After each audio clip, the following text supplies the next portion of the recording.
When a maid with a hidden gift is forced to sing at her employer's gala, Elena Rivera's life changes forever. But as love and ambition collide, will her melody of hope harmonize with Donovan Hayes' broken chords or end in heartbreak? Before we get into the story, comment below where in the world you are watching from today. The sprawling Hayes mansion stood at the top of Evergreen Hill, overlooking the city like a crown jewel. Inside, Elena Rivera wiped the sweat from her forehead as she polished the marble floors of the grand entrance. At 45, she had spent the last 7 years working as a maid for Donovan Hayes, one of the richest men in town. The job wasn't easy, but it paid well enough to help her brother Miguel chase his dreams of becoming a musician. "Miss Rivera," Donovan's sharp voice echoed through the halls. "Why isn't my study ready for today's meeting?" Elena hurried to gather her cleaning supplies. At 52, Donovan Hayes was a handsome man with steel gray hair and cold blue eyes. He always wore expensive suits and carried himself like he owned not just the mansion but the whole world. "I'm sorry, Mr. Hayes," Elena said, rushing past him. "I'll take care of it right away." "See that you do," he replied, not even looking at her. "And make sure you dust the awards properly this time. I have important guests coming." Eleanor bit her tongue and nodded. She had learned long ago that arguing with Donovan Hayes was pointless. He saw the world in simple terms. There were winners, like him, and there were servants like her. As she cleaned his study, Elena thought about Miguel. Her little brother was only 25, but he had such talent. Every penny she saved went to his music school fund. Sometimes, when she was alone, in the big empty house, she would hum the songs he wrote. Music had always been their escape, ever since they were little kids in their tiny apartment. "What is that noise?" Elena jumped.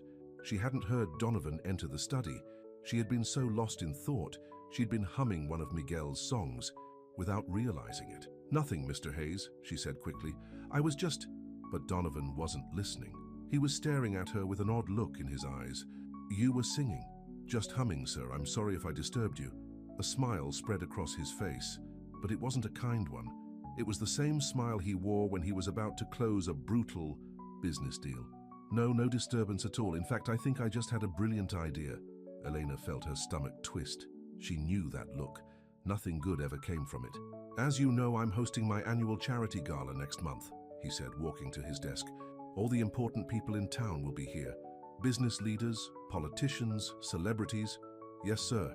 I've already started preparing the house." "Well, I've decided we need some local entertainment." He turned to face her, that cruel smile still playing on his lips. "You're going to sing at the gala."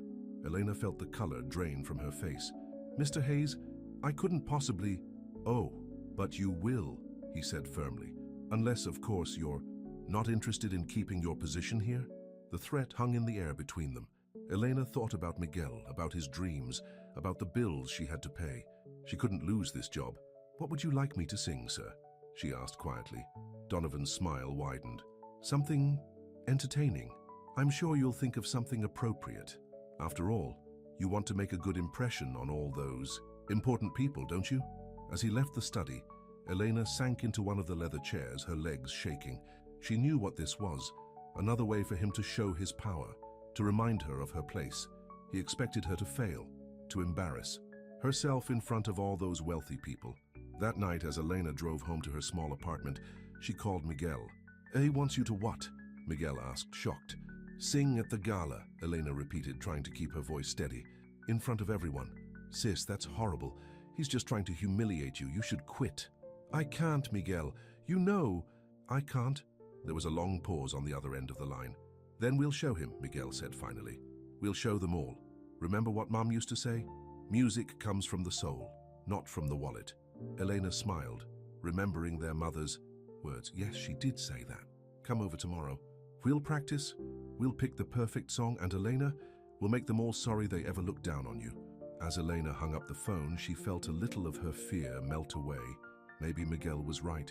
Maybe this was more than just another one of Donovan's cruel games. Maybe this was a chance to show everyone, including herself, that she was more than just the maid on the hill. But as she lay in bed that night, she couldn't help wondering what Donovan Hayes really had planned for her. The look in his eyes when he'd heard her singing, it hadn't just been cruel.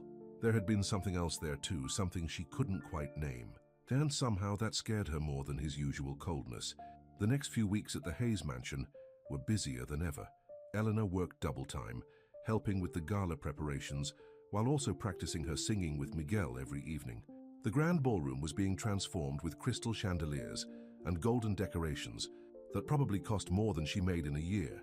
"The flowers should be white roses, not pink," Donovan shouted at the decorators one morning. "And make sure they're perfect. I won't have anything less than perfection at my gala." Eleanor watched him from the corner where she was polishing silverware. She noticed how the decorators jumped at his voice, how they scrambled to please him. It was a dance she knew well. "Miss Rivera," he called out suddenly. "Come here." Eleanor set down the silver and walked over, her hands clasped in front of her. "Uniform." "Yes, Mr. Hayes. Have you chosen your song for the gala?" His eyes were calculating, like a cat watching a mouse. "Yes, sir. It's a song my brother wrote." Donovan's eyebrows shot up. "Your brother? The wannabe musician?" He laughed. And several of the decorators nervously joined in. "Oh, this gets better and better. Make sure you practice enough. I wouldn't want you to disappoint my guests." That evening, Eleanor arrived at Miguel's small apartment with tears in her eyes. "Maybe this was a mistake," she said, sinking onto his worn couch. "Maybe I should just quit." Miguel sat next to her, his guitar in his lap. "No way, sis. You've worked too hard for too long. We're going to show them all what real music sounds like." He started strumming the guitar. From the top, they practiced for hours. The song Miguel had written was called "Dreams Don't Die." It was about their mother, about growing up poor but rich in love, about holding on to hope even when the world tried to take it away.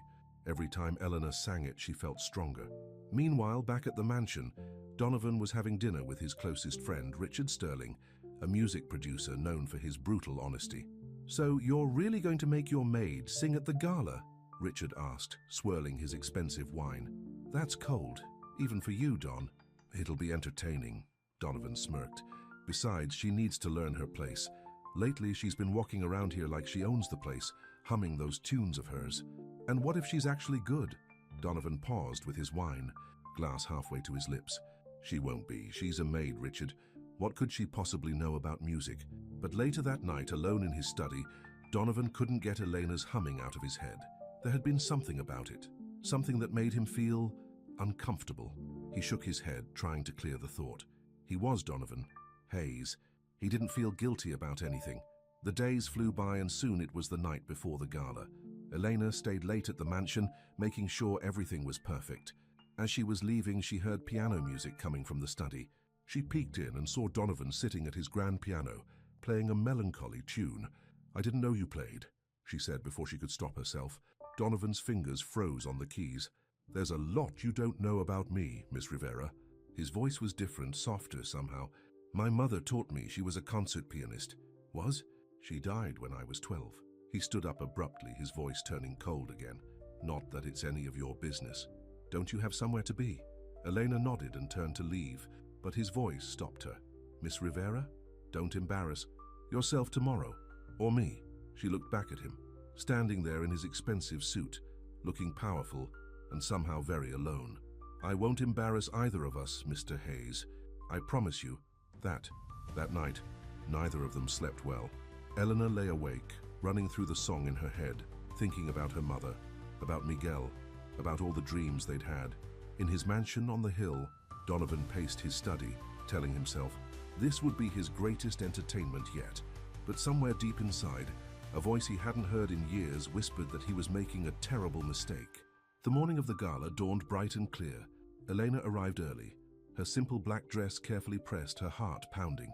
As she helped with the final preparations, she could hear the staff whispering, "Poor thing, she doesn't know what she's in for.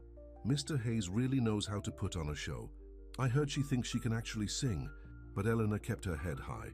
She thought about what her mother used to say, "Let them laugh, mi amor. Your talent comes from your heart, and that's something they can never take away." In his master. "Sweet." Donovan adjusted his bow tie and practiced his host's smile in the mirror. Tonight would be perfect. His guests would be entertained, Elena would learn her lesson, and everything would go back to normal. So why did he feel so uneasy? The sun began to set, and the first guests started to arrive. The mansion filled with the sound of expensive shoes on marble floors, of crystal glasses clinking, of fake laughter and real money. Elena watched from the kitchen as the women in their designer dresses and men in their tailored suits filed in, all of them looking like they'd stepped out of a magazine. "It's time," Miguel whispered, appearing at her side. He had borrowed a suit from a friend and managed to sneak in through the service entrance. "You ready, sis?" Elena took a deep breath and squeezed her brother's hand. "Ready or not, it's showtime." The ballroom of the Hayes mansion sparkled like a scene from a fairy tale. 300 of the city's wealthiest people chatted and laughed, their jewelry catching the light from the crystal chandeliers. Eleanor watched from behind a curtain, her hands shaking slightly as she smoothed down her simple black dress. "Ladies and gentlemen," Donovan's voice boomed through the microphone, "welcome to the annual Hayes Charity Gala. As always, your generous donations will go to supporting the arts in our community." He paused, a slight smirk playing on his lips. "And speaking of the arts, I have a special surprise for you tonight.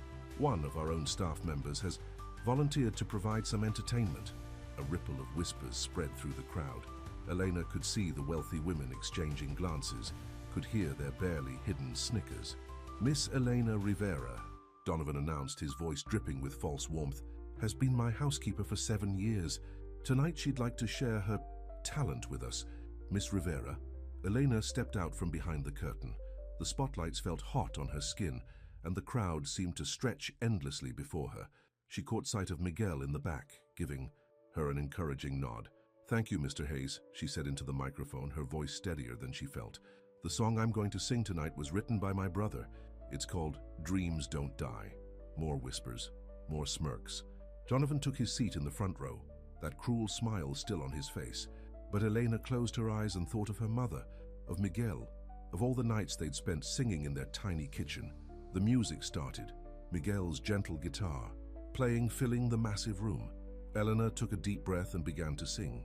"In a small room with walls so thin, Mama taught us how to dream, said it doesn't matter where you begin. Life's not always what it seems." The whispers stopped, the smirks faded. Elena's voice, rich and pure, soared through the ballroom. She sang about hope and struggle, about dignity in the face of hardship, about dreams that refused to die. In the front row, Donovan's smile disappeared. He sat up straighter, his eyes fixed on Eleanor. He'd expected embarrassment, awkwardness, something he could laugh about later with his friends.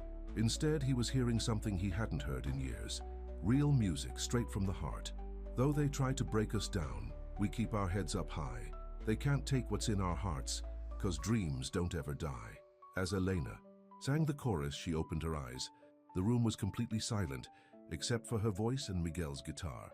She saw tears on some faces, saw others swaying gently to the music, and there was Donovan staring at her with an expression she'd never seen before. A mixture of shock, shame, and something else she couldn't quite name. When the last note faded away, there was a moment of complete silence. Then someone started clapping. Another person joined in. Suddenly, the entire room erupted in applause. People were standing, cheering, some wiping tears from their eyes. "Bravo!" shouted Richard Sterling, the music producer. "Absolutely incredible." Elena felt dizzy with relief and joy. She looked for Miguel and saw him beaming at her from the back of the room. Then her eyes met Donovan's, and her smile faded slightly. He looked lost, almost vulnerable, like a man whose world had suddenly shifted beneath his feet. As she left the stage, wealthy guests crowded around her. Ladies who had never given her a second glance were now gushing over her performance. Business executives who usually looked through her were pressing their cards into her hands. "You must come perform at my country club. Have you ever considered professional training? My dear, you've been wasting your talent cleaning houses."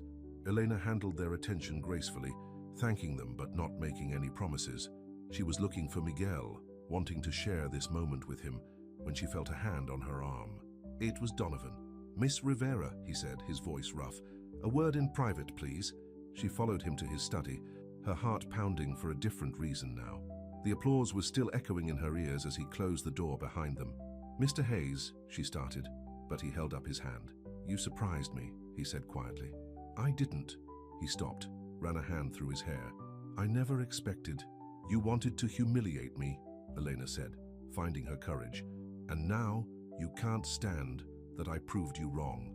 Donovan flinched as if she'd slapped him. For the first time since she'd known him, he looked uncertain. "I was wrong," he admitted finally. What I did was cruel, but let me make it right. I have connections in the music industry. I could help you." "No," Elena's voice was firm. "I won't trade one form of control for another. I'm not your project, Mr. Hayes. I'm not here for your redemption." She turned to leave, but his voice stopped her. "Elena, wait, please." She paused at the door, her hand on the handle. The way he'd said her name, not Miss Rivera, but Elena, made her heart skip a beat. "Thank you for the opportunity to sing tonight," she said softly. "But next time, try kindness first. It works better than cruelty." She left him standing there in his study, surrounded by his expensive furniture and his lonely success, humming her song despite himself. The morning after the gala, Elena arrived at work expecting everything to be different. Instead, she found herself doing the same tasks she'd always done, cleaning up champagne glasses, sweeping confetti, and putting away chairs. But something had changed. She could feel it in the way the other staff members looked at her, in the whispers that followed her through the halls. "Did you see Mr. Hayes's face when she started singing?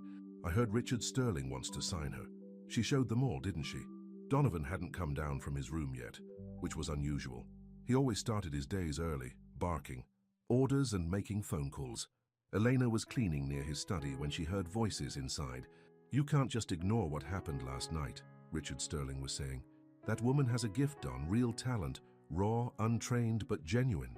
What do you expect me to do about it?" Donovan's voice sounded tired. "She made it clear she doesn't want my help. Can you blame her? You tried to humiliate her in front of half the city." There was a long pause. "I know," Donovan said finally. "I know what I did."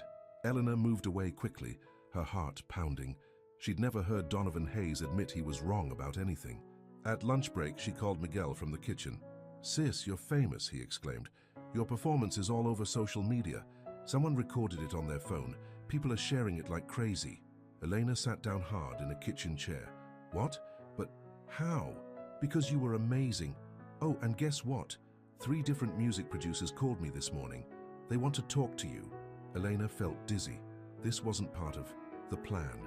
She'd just wanted to prove she could do it, to show them all she wasn't just a maid. She hadn't expected any of this. "I don't know, Miguel. What about my job? The bills?" "Elena," Miguel's voice got serious. "You can't tell me you want to keep cleaning houses after what happened last night. This is your chance." Before she could answer, she heard Donovan's voice behind her. "Miss Rivera, my study." Now, Elena followed him, remembering their conversation from last night. He looked different today, less polished, more human somehow. His tie was slightly crooked, and there were dark circles under his eyes. "Sit down, please," he said, gesturing to one of the leather chairs. It wasn't a command this time, but a request. "I prefer to stand, Mr. Hayes." He nodded, running a hand through his hair. "I saw the video. Your song is spreading all over the internet. Richard thinks, well, he thinks you could have a real future in music. Is that why you called me in here? To tell me what Richard thinks?" "No." Donovan walked to his window, looking out at the garden where workers were cleaning up the last of the gala decorations. "I called you in here to apologize, properly this time." Elena hadn't expected that. In 7 years, she'd never heard him apologize to anyone. "What happened last night," he continued, "it reminded me of something I'd forgotten. Something my mother taught me before she died, about the power of music to touch people's hearts." He turned to face her. "Your song, it wasn't just beautiful, it was true." Eleanor felt tears pricking at her eyes but blinked them away. "Thank you, Mr. Hayes, but an apology doesn't change what you tried to do." "I know." He walked to his desk and picked up an envelope. "That's why I want to do more than apologize. Inside this envelope is a letter of recommendation to the Brighton Music Academy. No strings attached, no control, just a door opening if you choose to walk through it." Eleanor stared at the envelope, but didn't take it. "Why?" "Because talent deserves a chance, because I was wrong, because—" He paused, looking uncertain. "Because when you sang last night, I remembered who I used to be, before all this." He gestured to his expensive office. "Before I became this." The honesty in his voice made Elena look up sharply. Their eyes met, and for a moment she saw past the powerful businessman to someone else, someone lost, someone searching. "I'll think about it," she said finally. As she turned to leave, his voice stopped her again. "Elena?" She paused at the door, just like last night. "Yes? Would you sing again? Not for a show, not for anyone else. Just here?" Sometimes, the vulnerability in his request surprised her. She thought about saying no, about walking away and never looking back. But something in his eyes, something in the way he'd said her name. Maybe, she said softly, if you ask nicely. She left him standing there, the envelope still in his hand, her song still echoing in his heart. Outside his study, Eleanor leaned against the wall, her own heart racing. Everything was changing faster than she could handle. But for the first time in years, she felt like she was standing on the edge of something wonderful and terrifying, a chance to become who she was, always meant to be. And in his study, Donovan Hayes sat at his piano, his fingers finding the melody of her song, wondering if music might not just save Elena's dreams, but his soul as well. A week after the gala, Elena sat at her small kitchen table, surrounded by business cards and offers. Miguel paced excitedly around their tiny apartment, talking about record deals and concerts. But Elena couldn't stop thinking about the envelope from Brighton Music Academy, still unopened on her table. You haven't even looked at it, Miguel said, picking up the envelope. Elena, this is Brighton, the best music school in the state. I know, Miguel. Elena took the envelope from him gently, but everything's happening so fast. Last week I was just a maid, and now you were never just a maid, Miguel said firmly. You were always a singer. The world just didn't know it yet. At work, things had gotten strange. The other staff treated her differently now, like she was a celebrity. Mrs. Peterson, the cook, had asked for her autograph. Even Mr. Thompson, the stern butler, had smiled at her. But the strangest change was in Donovan Hayes himself. He'd stopped barking orders. When he needed something, he asked politely. And sometimes when she passed his study in the evenings, she could hear him playing the piano. One evening, as Elena was finishing up her cleaning, she heard a familiar melody coming from the study. She stopped, listening. It was her song, Dreams Don't Die, but played softly on the piano. Without thinking, she knocked on the door. Come in, Donovan called out. He was sitting at the piano, his suit jacket off, his sleeves rolled up.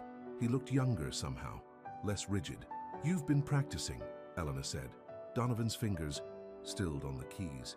I hope you don't mind, it's a beautiful song. My mother used to say that music is meant to be shared. Elena moved closer to the piano. You're playing it wrong, though. Oh? He raised an eyebrow, but there was a hint of a smile on his face. The bridge should be softer, gentler. Without thinking, Elena sat down next to him on the piano bench, like this. She placed her hands on the keys and began to play. Donovan watched her fingers move, then joined in, his hands following hers across the keys. Together they played her song, their shoulders touching slightly, the music filling the study with something new and unexpected. When the song ended, neither of them moved for a moment. I never thought I'd play again, Donovan said quietly. After my mother died, I packed away the music with her memories. It hurt too much. Music can heal that hurt, Elena said softly, if you let it. He turned to look at her, and suddenly they were very close. Elena could see the flecks of green in his blue eyes, could feel the warmth of his arm against hers. Have you opened the Brighton letter? He asked. Not yet. Why not? Elena stood up, putting some distance between them, because opening it means everything changes, and change is scary. Scarier than staying the same? Donovan's voice was gentle. Scarier than wondering what if for the rest of your life. Before Elena could answer, her phone buzzed. It was a text from Miguel. Richard Sterling called again. He wants to meet tomorrow. I should go, Elena said, moving toward the door. It's late. Elena? Donovan called after her. Sometimes the scariest changes bring the most beautiful surprises. That night, Eleanor couldn't sleep. She sat in her bed, looking at the Brighton envelope. Finally, with trembling fingers, she opened it. Dear Ms. Rivera, she read, we are pleased to offer you a full scholarship. Tears blurred her vision. A full scholarship. She could study music, really study it without worrying about money, without depending on anyone's charity. The next morning, Eleanor arrived at work early. She found Donovan in his study, already at his desk. I opened the letter, she said. He looked up, his eyes questioning. I got in, full scholarship. A genuine smile spread across his face. Of course you did. You're talented, Eleanor. The world is finally seeing what I should have seen all along. I'm giving my 2 weeks' notice, she said quickly before she lost her courage.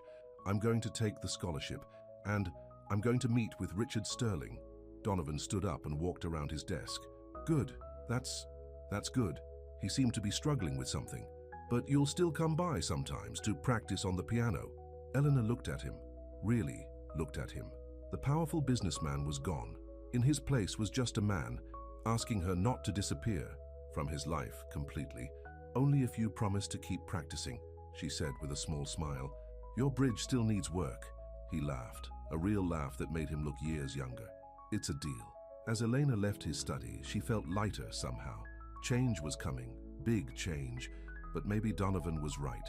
Maybe the scariest changes could bring the most beautiful surprises. That evening, as she packed up her cleaning supplies for one of the last times, she heard piano music floating down the halls. It was her song again, but this time the bridge was perfect, soft and gentle, just like she'd shown him. Elena smiled and began to hum along, her voice harmonizing with the piano, creating something new and unexpected in the halls of the Hayes mansion. Sometimes, she thought, love sneaks up on you in the strangest ways, through a song, through a piano duet, through the courage to change and the wisdom to let someone else change, too. The meeting with Richard Sterling changed everything. Elena sat in his luxurious downtown office, nervously smoothing her simple dress while he played her Gala performance video on a large screen. Raw talent like yours doesn't come along often, Richard said, turning off the video. With proper training and the right connections, you could be something special. I've accepted a scholarship to Brighton Music Academy, Elena told him. Richard's face lit up. Perfect, we can work with that. In fact, he pulled out a contract. I'd like to sign you now before you become too big for my little production company. Elena stared at the contract. I don't know anything about contracts, Mr. Sterling. Call me Richard, and don't worry, this is just a basic development deal.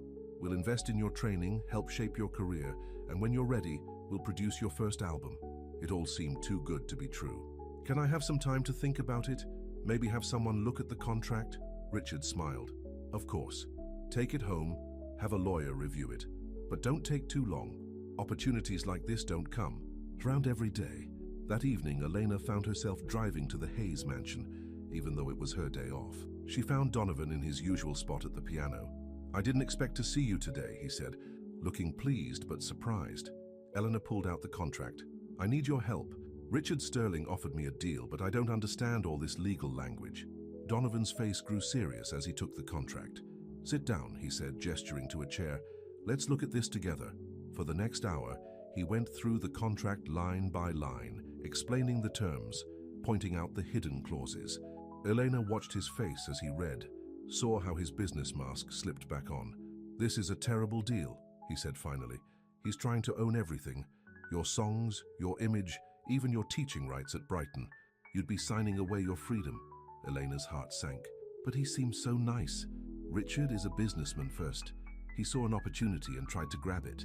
Donovan's voice softened. You deserve better than this, Elena. What should I do? Let me help you find a good entertainment lawyer. Someone who'll protect your interests. He hesitated. No strings attached, I promise. Just let me do this one thing for you. Elena looked at him. Really looked at him. The man who had tried to humiliate her was gone. In his place was someone who genuinely wanted to help. Okay, she said softly. Thank you. The next few weeks flew by in a blur. Elena finished her last days as a maid while preparing for her new life. The entertainment lawyer Donovan recommended helped her negotiate a fair deal with Richard, one that protected her rights and gave her creative control. Her last day at the Hayes mansion was harder than she expected. The staff threw her a goodbye party in the kitchen, with Mrs. Peterson baking her famous chocolate cake. Even Mr. Thompson got teary-eyed. At the end of the day, Elena found herself at the piano in Donovan's study one last time. She played her song softly, remembering how everything had changed in this room. But that still needs work, Donovan's voice came from the doorway. He was trying to smile, but she could see the sadness in his eyes. Well, I'm going to learn from the best now, she said, making room for him on the piano bench. He sat down beside her, their shoulders touching just like before. Brighton won't know what hit them. I'm scared, Elena admitted. What if I'm not good enough? Elena, Donovan turned to face her. You're more than good enough. You're extraordinary. The way he said it made her heart skip a beat. They were close again, so close she could see the different shades of blue in his eyes. Play with me? She asked softly. One last time? Together they played her song, their hands moving in perfect harmony across the keys. When the last note faded away, neither of them moved. It doesn't have to be the last time, Donovan said quietly. The piano will still be here, and so will I. Elena felt tears in her eyes. Everything's changing so fast.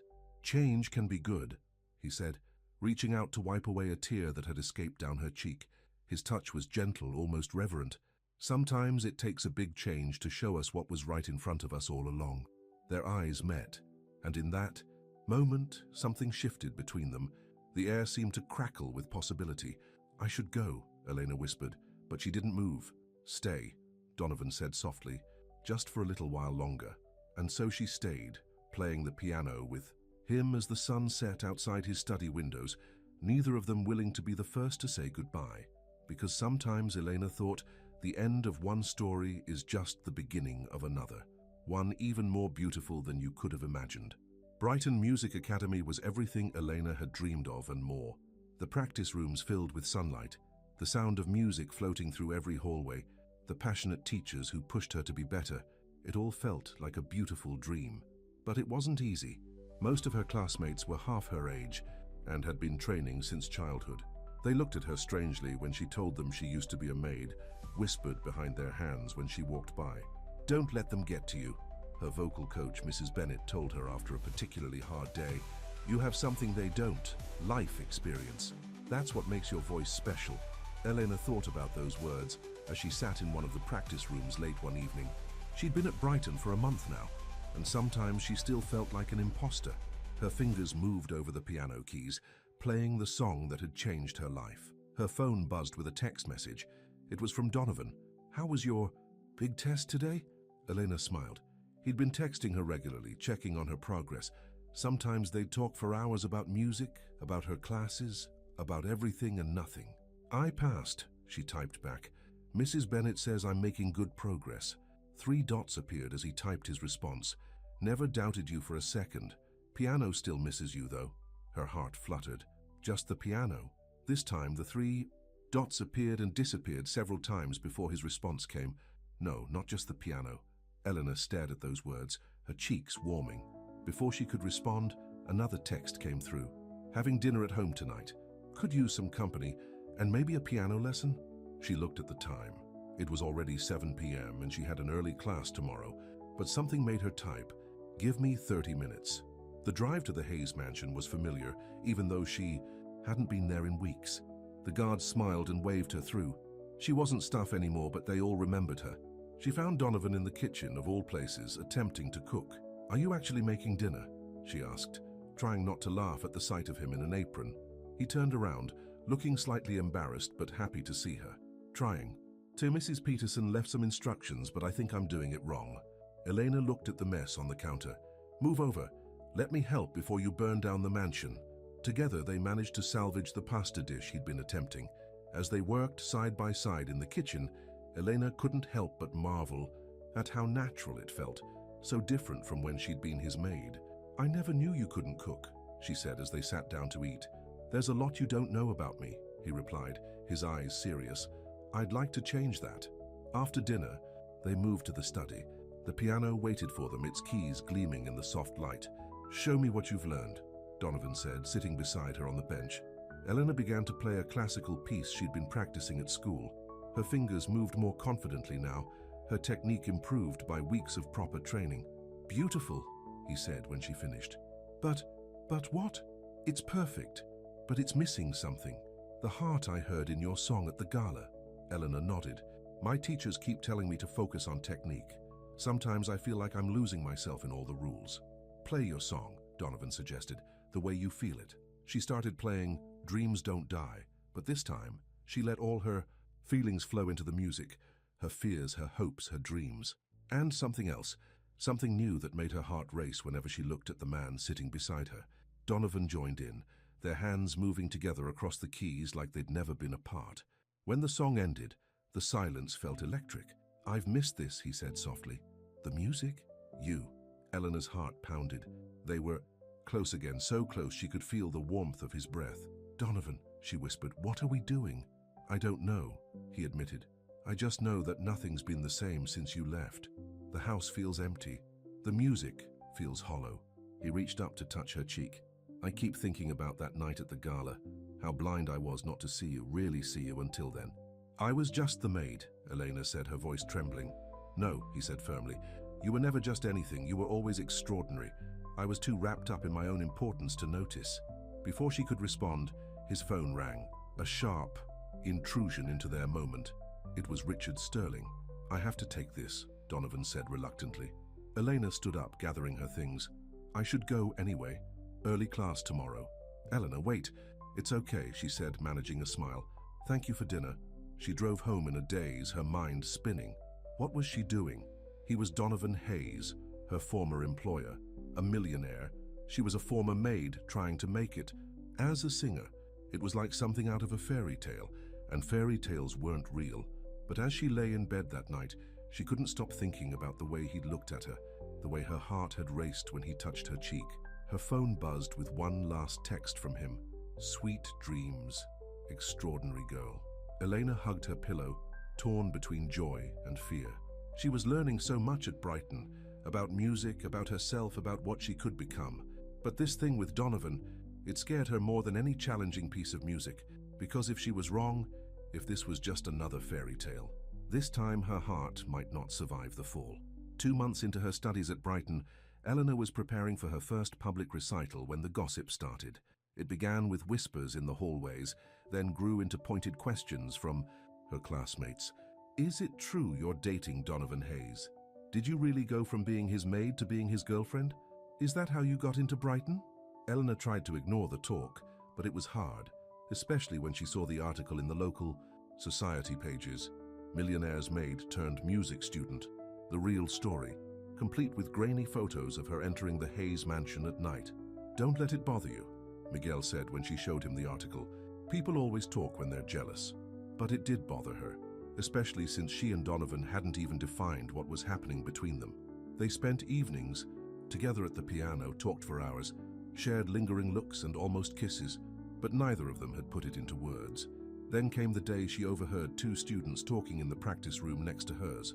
My mum's on the board of trustees, one girl said. She told me Donovan Hayes made a huge donation right before. That maid got accepted. Coincidence? I don't think so. Elena's hands froze on the piano keys. A donation? Had Donovan bought her way into Brighton?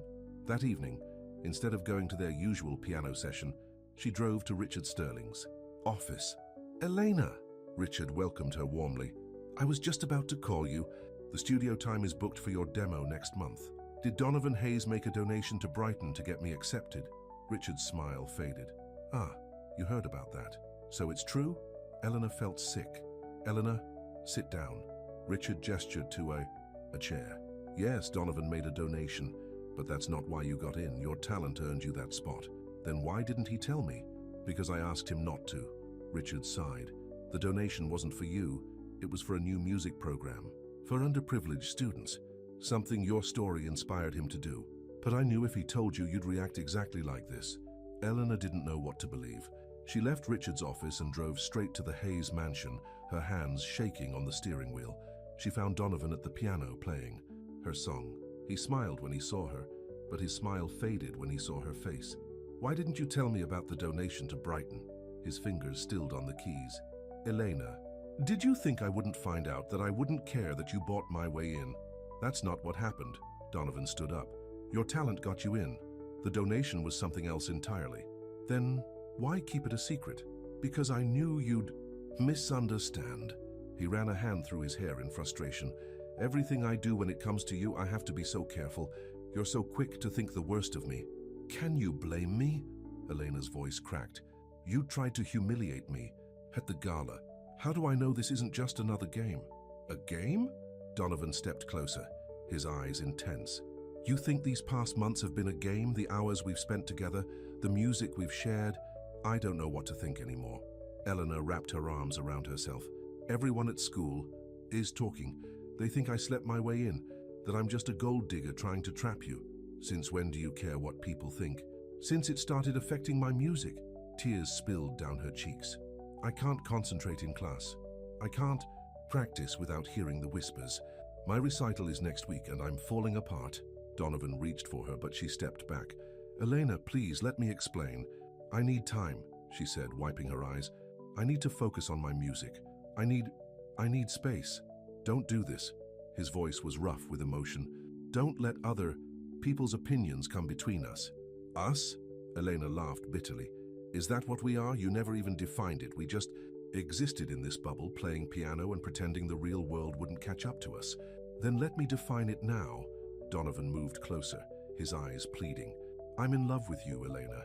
I think I have been since that night at the Gala. Maybe even before. When you sing, when you play, when you look at me like I'm just a man and not a millionaire, you make me want to be better. You make me want to deserve you." Elena's heart felt like it would burst.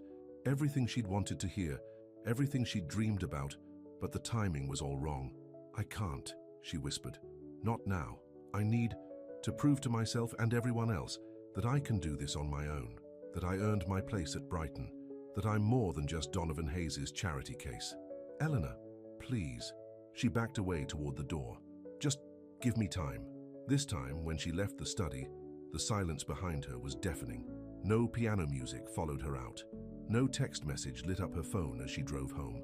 That night, Elena sat at her small keyboard in her apartment, trying to practice for her recital, but every note she played reminded her of evenings in Donovan's study, of shared music and shared dreams. Her phone buzzed. Not Donovan, but Richard Sterling. "Whatever you decide about Hayes, don't let it derail your career. You've got too much talent to waste." Elena stared at the message for a long time. Then she opened her music book and started to play. Because whatever happened with Donovan, whatever people said about her, they couldn't take away her music. That at least was truly hers. The night of Elena's recital arrived with a mix of rain and autumn wind. The Brighton Music Academy's concert hall slowly filled with people, students, teachers, family members, and music industry professionals. In the front row, Miguel sat with their old neighbor, Mrs. Garcia, who had watched them grow up. Richard Sterling was there too, talking quietly with some record executives. Backstage, Eleanor paced in her simple black dress, her hands shaking as she looked over her music sheets one last time. She would be performing 3 classical pieces to show her technical progress, followed by an original composition, a requirement for all first-year students. 10 minutes, Ms. Rivera," a stagehand called out. Eleanor peeked through the curtain at the audience. Her heart stopped when she saw an empty seat in the VIP section, the seat reserved for Donovan Hayes. It had been 2 weeks since their fight, 2 weeks of silence that felt like forever. "He's not coming," she whispered to herself. "And that's okay, this is your night." Mrs. Bennet appeared beside her, elegant in her concert attire. "Eleanor, darling, are you ready?" "I don't know if I can do this." "Nonsense." Her teacher squeezed her hand. "You've worked harder than any student I've ever had. You're ready." The lights dimmed and Elena heard the Dean of Brighton announcing her name. As she walked onto the stage, the spotlight felt both harsh and comforting. She sat at the grand piano, took a deep breath and began to play. The first piece went well, her fingers finding the right keys despite her nerves. The second piece, challenging Chopin Nocturne, started smoothly. But halfway through, she heard the soft sound of the auditorium door opening. She didn't need to look to know who it was. She could feel his presence, could sense him taking his seat. Her fingers stumbled on the keys, but she forced herself to focus, to keep playing. The third piece was a blur. All she could think about was what was coming next, her original composition. She had written it over the past 2 weeks, pouring all her confusion and heartache into the music. Finally, it was time. Elena turned to face the audience for the first time that evening. "My final piece is an original composition," she said, into the microphone, her voice steady despite her racing heart. "It's called More Than This." Her fingers touched the keys and the melody began, soft at first like a question. It was different from Dreams Don't Die. This wasn't about hope or determination. This was about love and fear, about wanting something so much it terrifies you. As she played, Eleanor finally allowed herself to look at Donovan. He sat perfectly still, his eyes fixed on her, his face showing every emotion she felt. The music swelled, becoming more complex, more passionate, like their relationship had been. Then came the bridge, the part she had written just last night. It was gentler, more vulnerable, asking for understanding, for trust, for a second chance. She saw Donovan close his eyes, saw him take a deep breath. When the final notes faded away, there was a moment of complete silence. Then the audience erupted in applause. Eleanor stood and bowed, her legs shaking. As she walked off stage, She was immediately surrounded by well-wishers. Richard Sterling was beaming, already talking about recording contracts. Her classmates, even the ones who had gossiped about her, were offering congratulations. "Sis, that was amazing." Miguel hugged her tight. "Mom would have been so proud." "Thank you," Elena whispered, fighting back tears. Then the crowd parted, and there was Donovan. He stood awkwardly, holding a bouquet of white roses, just like the ones from the gala that had started everything. "Can we talk?" he asked softly. Eleanor nodded, and they moved away from the crowd, finding a quiet corner backstage. "Your composition," Donovan said, his voice rough with emotion. "Was it about us?" "Yes." Eleanor took a shaky breath. "These past 2 weeks, not seeing you, not playing together, I realized something. I was so afraid of people thinking I didn't earn my place that I pushed away the person who believed in me most." "Eleanor, please let me finish." She took the roses from him, her fingers brushing his. "You were right. I was quick to think the worst, but not because of you, because of me. I was scared of believing in this, in us, because it felt too good to be true." Donovan reached out and touched her cheek, wiping away a tear she hadn't realized had fallen. "Nothing about my feelings for you is too good to be true," he said. "These past 2 weeks have been hell. The house is too quiet. The piano feels empty, and He paused, struggling with the words. "I miss you, not just the music, you." Elena looked up at him, seeing the same vulnerability in his eyes that she had put into her music. "I miss you too," she whispered. Before either of them could say more, Richard Sterling's voice boomed through the backstage area. "Elena, the record executives want to meet you." Reality crashed back in. Eleanor straightened up, suddenly aware of where they were, of all the eyes watching them. "Go," Donovan said gently. "This is your moment." "But Eleanor," he caught her hand as she turned to leave. "We're not finished here. Not by a long shot." She squeezed his hand, then walked toward her future, her heart lighter than it had been in weeks. Because sometimes, she realized, the scariest thing isn't failing.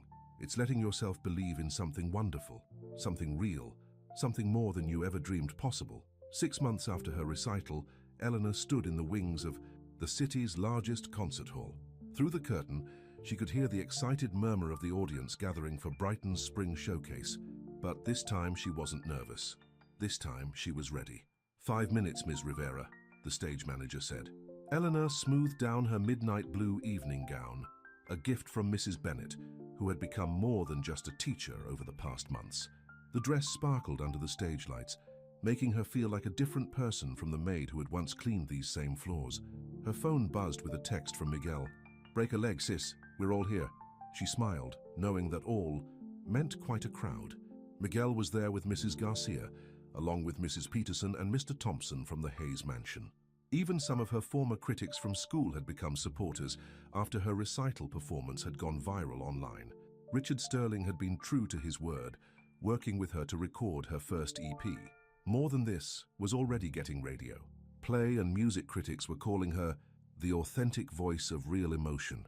But none of that mattered as much as the quiet figure she knew was sitting in the front row. Donovan had kept his promise. They weren't finished, not by a long shot. Over the past months, they had rebuilt their relationship slowly, carefully.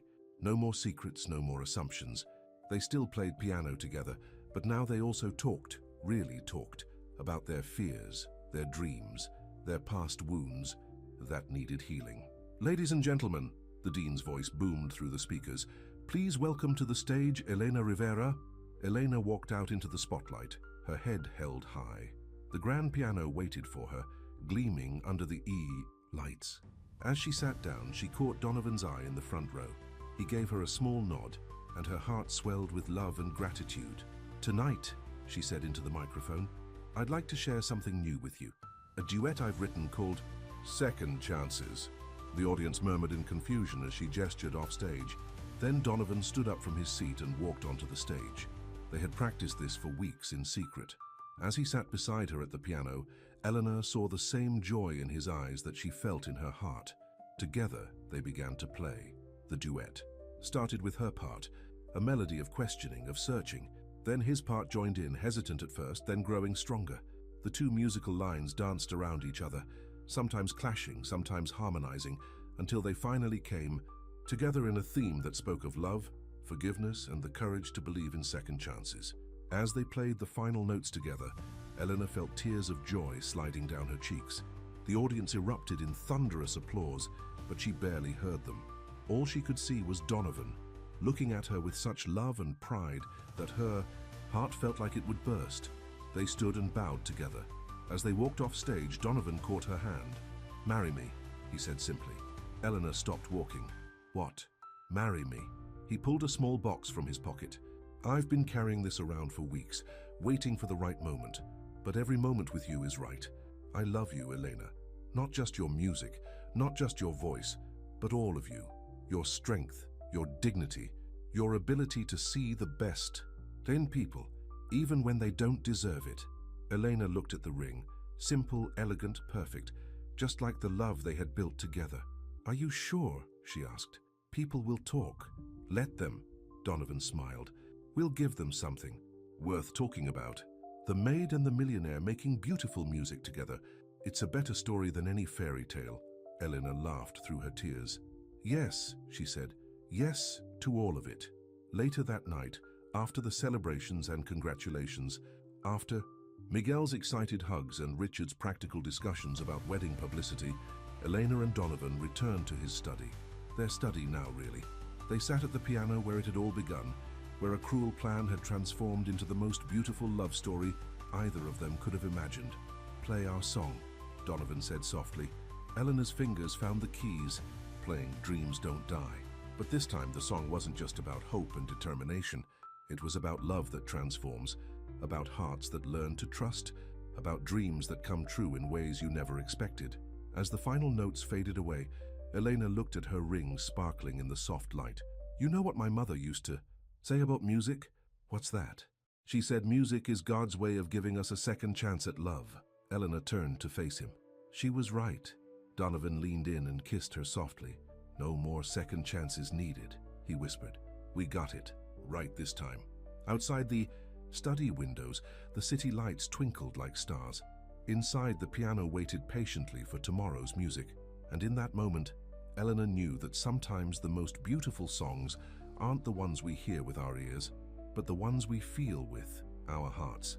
Because love, like music, doesn't care about where you came from or what others might say. It only cares about the truth in your heart and the courage to let that truth sing. And for Elena and Donovan, their song was just beginning. The end.